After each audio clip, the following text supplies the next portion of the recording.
Câmara Total de volta ao vivo nesta segunda-feira, 11h36. A Mirna Abreu está voltando de férias hoje, já está aqui nos nossos estúdios, então seja bem-vinda novamente e bom dia, Mirna.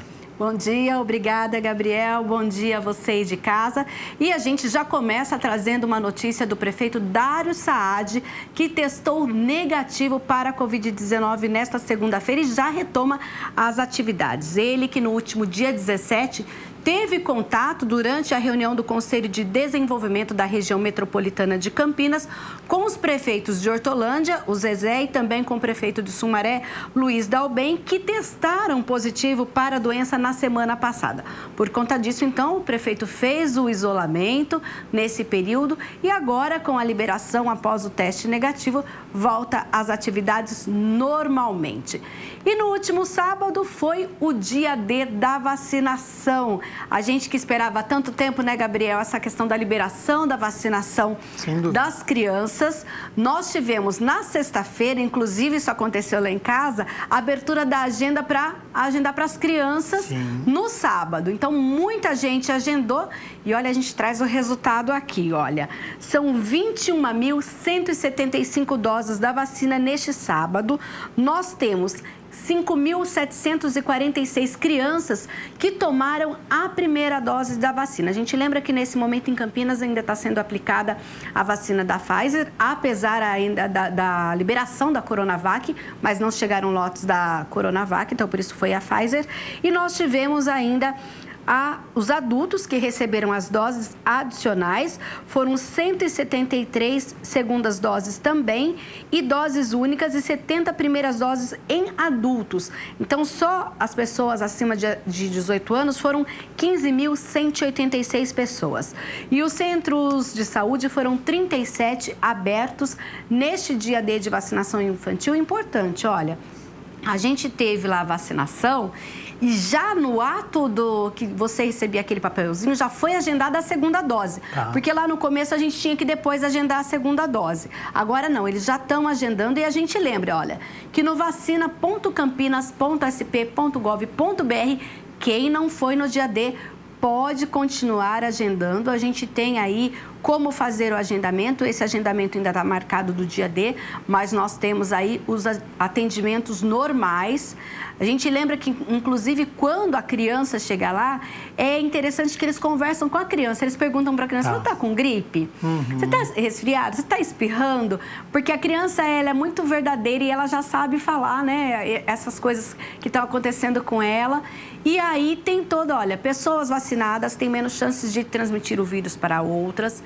E aí tem toda uma série de campanhas, inclusive, que a Prefeitura de Campinas tem feito também, por conta até das benditas fake news, Gabriel. Exato, olha tudo isso é justamente para tirar muitos boatos em relação à vacina, em relação a riscos. A gente teve semana passada o caso de uma menina que teve uma questão de saúde depois e aí ficou associado ou não. Então, tudo isso é para mostrar que não, a vacina é segura. Vamos ver como está a atualização da Prefeitura. A atualização foi antes de sábado, então não tem esses números que eu passei aqui. Você está mais atualizada que o site. Sim, então para a gente lembrar, olha, você de casa, a gente tem alguns critérios, olha, todas as pessoas a partir de 18 anos que tiveram recebido a segunda dose há pelo menos 4 meses podem entrar no vacina.campinas.sp.gov.br e agendar a dose adicional ou a terceira dose, como é chamada também. Há vagas disponíveis e vamos supor que, olha, poxa, eu não sei onde está meu papel, eu não sei. Entra lá, se você foi vacinado em Campinas, quando você entra, vamos supor, não deu o seu tempo. O próprio sistema fala assim, olha, você pode agendar a partir de tal data a dose adicional. Então, você não corre o risco de talvez agendar antes do período, caso tenha esquecido ou perdido o comprovante da vacinação. A gente lembra também que você pode tirar o comprovante digital através do site do Poupa Tempo e também através do site do governo federal, que você tem como tirar esse comprovante e salvar aí no seu celular. E, inclusive, a gente tem aí a decisão de algumas universidades, a Unicamp aqui em Campinas, por exemplo, que para os novos alunos que passarem agora no vestibular, eles só vão poder entrar na universidade com comprovante de vacinação. Né? E até nós temos aí vários eventos que devem acontecer, todo mundo deve manter. Se você não tem um papelzinho, salva no celular, você apresenta o celular e aí fica aí tranquilo para apresentar o seu comprovante de vacinação. No caso de imunossuprimidos graves, esse prazo não é de 4 meses, ele é 28 dias, são casos específicos. Se a pessoa foi vacinada com a Janssen, que é aquela vacina inicialmente que se falava em uma única dose, o intervalo entre essa dose e a dose adicional é de 2 meses. Isso o sistema também mostra caso você tenha tomado a vacina da Janssen. E a dose adicional, de acordo com especialistas, o Gabriel inclusive já entrevistou especialistas sobre isso, ela é essencial para minimizar a transmissão da Covid-19. Agora a gente está indo uma alta de transmissão, por exemplo, ocasionada pela Omicron, né, que é uma variante da Covid-19. E aqui em Campinas, o agendamento vacina.campinas.sp.gov.br ou pelo telefone 160, que é o Disque Saúde da Prefeitura. A gente lembra ainda que nós temos pessoas acamadas que precisam tomar vacina. Neste caso, você que é parente responsável por essa pessoa, procure o centro de saúde que atende aí o seu bairro. Lá você vai fazer aí um agendamento e um agente de saúde vai até a casa do acamado para aplicar a dose adicional da vacina contra a Covid-19. Então, ficam aqui todas as situações em que você pode proteger a você e a sua família. Informações importantes, então, em relação à vacinação. Agora, Mina, a gente está acompanhando a próxima discussão aqui que eu vou citar desde o início da pandemia em relação testes de Covid-19 e os planos de saúde. Tem alguma atualização sobre este tema? Tem mais do que há tempo, né, Gabriel? Olha, essa atualização é muito importante para você que tem um plano de saúde. Nesse período de teste, olha, a Anvisa, a Agência Nacional de Saúde, divulgou uma resolução que inclui os testes rápidos da Covid-19 na lista de cobertura obrigatória dos planos de saúde. A medida já está valendo desde o último dia 20 e sobre este assunto nós pedimos para o Washington Fonseca, que é especializado em direito médico, enviar um vídeo e tirar aqui todas as dúvidas. Vamos ver. A obrigatoriedade imposta pela ANS aos planos de saúde para a cobertura de exames rápidos para a detecção da Covid-19 vai nos trazer alguns pontos positivos e negativos. O ponto positivo é que o maior número de pessoas terá acesso a esse tipo de exame e a detecção da doença, não só do ponto de vista individual, mas também do ponto de vista coletivo, vai ser muito mais rápido e muito mais apurado. É um benefício mais imediato. Ocorre que o ponto negativo vai ser sempre o repasse desse custo. Não haverá absorção por parte das operadoras e dos planos de saúde quanto à realização desses exames. E o que vai acontecer, por consequência, é que esses valores empregados para a realização dos exames certamente vai refletir no bolso do segurado. Esse custo vai ser repassado para o paciente, para o consumidor. Então, esses são os pontos que eu considero inicialmente cruciais por conta dessa medida e certamente quem paga o custo disso é o segurado, o consumidor. A gente tem falado bastante aqui, né, Mina, sobre a importância dos testes para a gente ter um real panorama de como está a Covid-19 no nosso país, até porque o que a gente tem visto nos hospitais, em centros de saúde, é uma alta dos casos de síndrome aguda grave, né? É isso mesmo. Então, inclusive, sobre esse assunto, olha, as pessoas que vão geralmente às unidades de saúde pela procura de um teste da Covid ou então até para terem um diagnóstico da síndrome aguda, é justamente em função dessa gripe que todo mundo está falando aí, olha, você que está em casa, essa H3N2. Inclusive, ela tem feito com que os leitos também, os atendimentos, o sistema de saúde hoje, inclusive, sempre a gente vê hospitais e centros de saúde abarrotados. O que preocupa a área da saúde e pesquisadores. Sobre esse assunto, o pesquisador da Fiocruz e coordenador do Infogripe gravou um vídeo para a gente. Vamos ver o que ele fala. Bom, a atualização dessa semana do Boletim Infogripe, analisando os casos de síndrome respiratória aguda grave, que são as internações e mortes por infecções respiratórias em todo o país, infelizmente mantém o sinal de crescimento no número de novos casos semanais, fundamentalmente em todos os estados. A única exceção é o estado de Roraima, que mantém uma situação de estabilidade, com crescimento muito leve.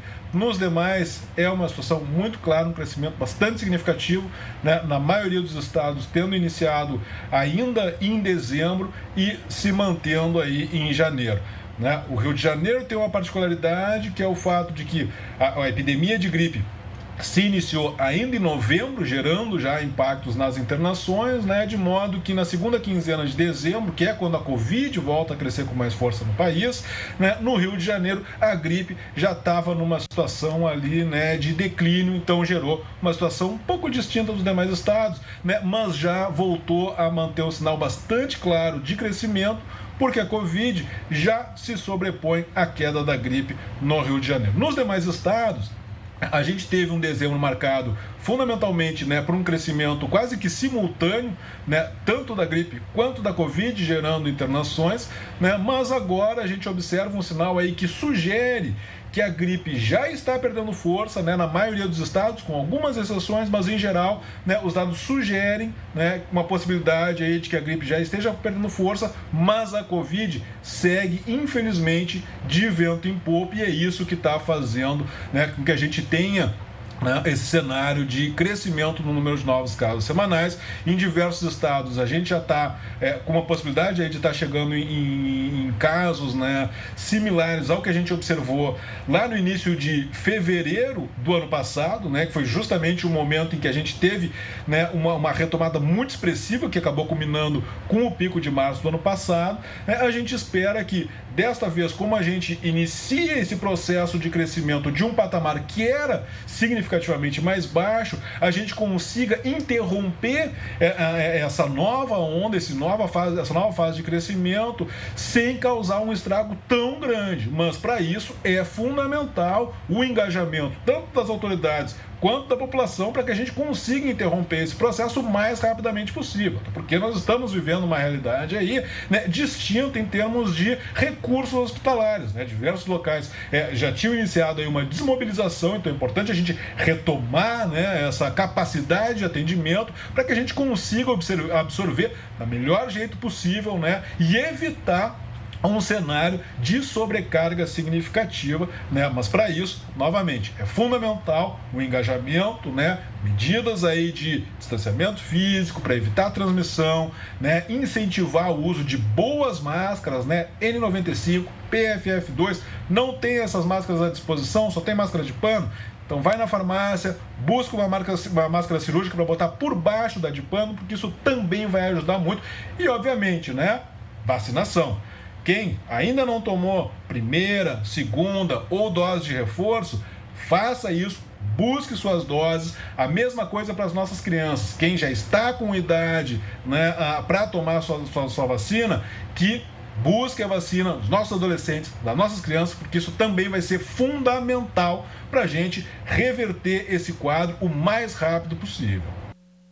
Você viu que não tem segredo, A receita é a mesma: distanciamento social, fazer o uso de máscara evitar lugares de aglomeração e também, é claro, vacinação. Exatamente. A gente está agora com essa oportunidade para as crianças de 5 a 11 anos, então a gente reforça aqui essa oportunidade também de vacinar os pequenos e de dar a eles aí mais condições e para que eles possam, então, também estar um pouco mais seguros, como o restante da família, que muitos já têm a segunda dose. A gente lembra que são 2 doses para cobertura, contra a Covid-19, e a dose adicional é o reforço para evitar, então, a transmissão da Covid-19. Lembrando agora que a gente está com essa alta, como o especialista falou, da variante Omicron, e que ela, inclusive, de acordo com esses estudos, ela tem superado, a gripe está diminuindo um pouco, de acordo com esses números que ele trouxe, mas a Covid está em ampla expansão. Exatamente. Mirna Abreu, para os microempreendedores que estão precisando de empréstimo, ainda dá tempo, houve um chamamento público, ainda dá tempo de ler esse edital e conseguir o cadastro? O que acontece? Você lembra que no ano passado, quando foi lançado aquele programa pela Prefeitura de Campinas, que é o PAS, aquele programa justamente para que a cidade voltasse a crescer, a primeira lei que foi aprovada aqui pela Câmara e lançada pela Prefeitura foi o Recomeço, que é a ideia justamente oferecer crédito a microempreendedores individuais. E o que está acontecendo? Qual é o passo que está acontecendo? Hoje é o último dia do chamamento público para a escolha da Sociedade Garantidora de Crédito, que vai dar o aval dessas operações. De acordo com a expectativa da Prefeitura, em fevereiro, a ideia é que então o serviço comece a funcionar. Ou seja, vai ter uma seleção da entidade, então após hoje, o fechamento desse chamamento público, credenciamento das instituições que vão fazer este empréstimo através do programa Recomeço, e aí micro e pequenos empresários interessados aí nesse empréstimo, poderão procurar um dos bancos credenciados e solicitar o recurso. O aval final vai ser dado por essa sociedade garantidora e que terá 10 milhões para serem utilizados como garantia de pagamento dos empréstimos. Esses 10 milhões de acordo com essa parceria da Prefeitura. O setor de beleza, por exemplo, está entre os que poderão obter empréstimos de até R$50 mil a juros mais baixos, com carência para o início dos pagamentos. Serão vários setores. A Prefeitura vai depois colocar cada setor e cada regra para que esses microempreendedores possam obter o empréstimo.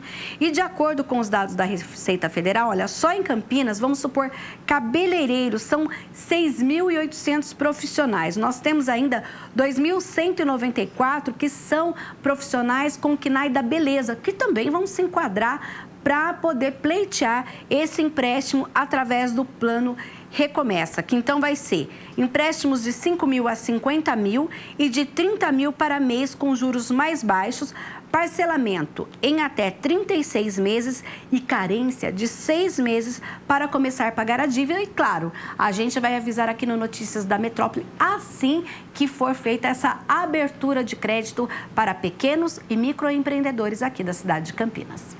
E agora, atenção você que utiliza o transporte aqui da cidade de Campinas, porque tem alteração na programação nos horários aqui de 4 linhas e aumento na frota de 3 linhas, Mirna. Desde a última semana, a INDEC está promovendo esse aumento no número de veículos de algumas linhas devido à demanda e justamente para evitar a transmissão da Covid-19. E a partir de hoje, nós temos algumas linhas. A 380, que é Terminal Central Cambuí, a 392, São Conrado, a 430, Swiss Park, e nós temos aí alguns ajustes na programação de horário, ou seja, a ideia é que a gente tenha um menor intervalo entre uma corrida e outra. Olha, é o Jardim Filadélfia, a linha 135, a Vila Diva, a linha 192, Jardim Marisa, 197 e Jardim Santa Rosa, 201, são linhas ali da região do distrito do Campo Grande. Então, você que utiliza esses veículos, entre lá no endec.com.br ou você também pode ter baixado o aplicativo móvel, que você tem ali os horários que tem as linhas de ônibus, o horário por onde passa cada ônibus. Aí é uma medida justamente para evitar aglomeração dentro dos veículos do transporte público. E agora um serviço importante, porque amanhã, terça-feira, 6 bairros aqui da cidade de Campinas vão ficar sem água, hein? A gente vai ter uma obra da Sanasa, que é lá do trecho da subadutora da PUC. Por isso, não vai ter água das 8 da manhã às 5 da tarde, no Jardim Miriam, no Bosque das Palmeiras, no Residencial Geffen, no Conjunto Residencial Aruanã, Fazenda Santa Cândida, Parque do Jacarandás e na Unicamp. Então, olha, Você que aí da região de Barão Geraldo mora ou trabalha em um desses bairros que eu acabei de citar, faça a reserva ainda hoje. A gente lembra que uma caixa d'água de 500 litros, ela abastece uma família de até 4 pessoas por 24 horas, ou seja, se reservar hoje, tá tranquilo para usar amanhã durante essa obra da Sanasa. Exatamente. Mirna Abreu, muito obrigado pelas notícias da Metrópole de Campinas. Volta daqui a pouco com as notícias do Legislativo. Volto trazendo muita informação e hoje uma entrevista com o vereador Juscelino da Barbarense, que vai falar um pouco da atuação parlamentar. Então, até já. Até.